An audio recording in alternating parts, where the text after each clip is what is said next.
Well, around this time, you met one of your older homies named Sleepy. Yeah. So tell me about Sleepy. Sleepy, so I started kicking it with I started associating with the Norteño-based street gang, LTM. It's like the younger members, and then you got SFM, San Francisco Mission. Sleepy he was a part of that neighborhood, and I refer to him as like my criminal mentor because he laced me up and taught me everything that I learned as far as being a criminal out there on the streets. Everything from, we started out, we used to call it decking, going, looking for cars in the 2 or 3 in the morning, tearing out the stereos, the speakers, the amplifiers. We'd sell those for drugs, and then, everything just continued to escalate. We did burglaries, we started doing, residential, commercial. Then we started doing what I call nickel and dime robberies, where we just run up to somebody, sock them up, go through their pockets, take their jewelry. And then it continued to escalate. We started using weapons, people started getting hurt. And that's when I started to learn that as a youngster, as a young gang member, that the more violent I was, the more blood that I spilled out there on the streets, the more respect I got. That's just how the streets work. It's the same thing in prison. You get your respect and your credibility by stabbing people, by hurting people. So that was something that I learned on the streets at a young age. Well, in your book, you said takeover robberies and home invasions became your specialty. Right. What is a takeover robbery? Takeover robbery is when you go into a store or a business and you go in there and you basically take it over. You have everybody move to one side, or however you're gonna go in there and do it, lay everybody out.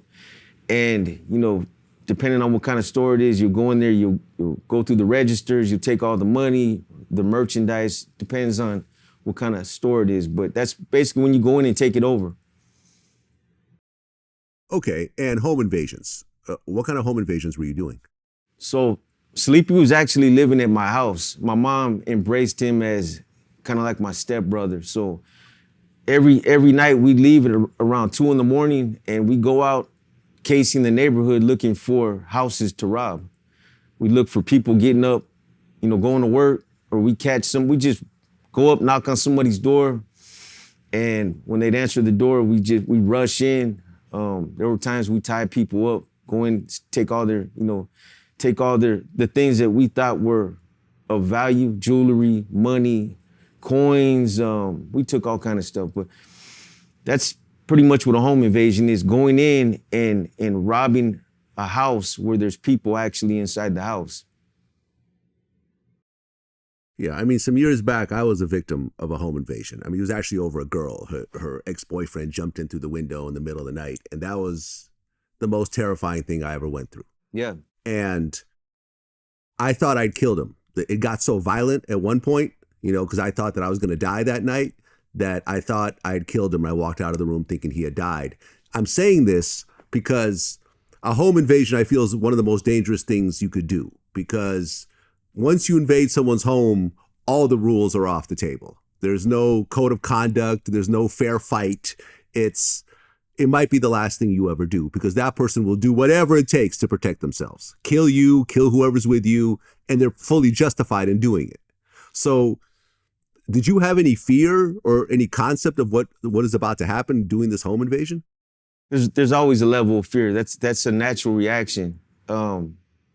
Anytime I would do something like that, where there's, some level of violence involved, there was some fear. But like you said, when you go up into somebody's spot,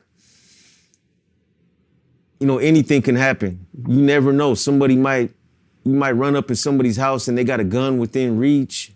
We might end up having to lay somebody out. So, I would tend to agree. That's probably the most personal thing that you can do, and it does traumatize people. I get it now that I'm older.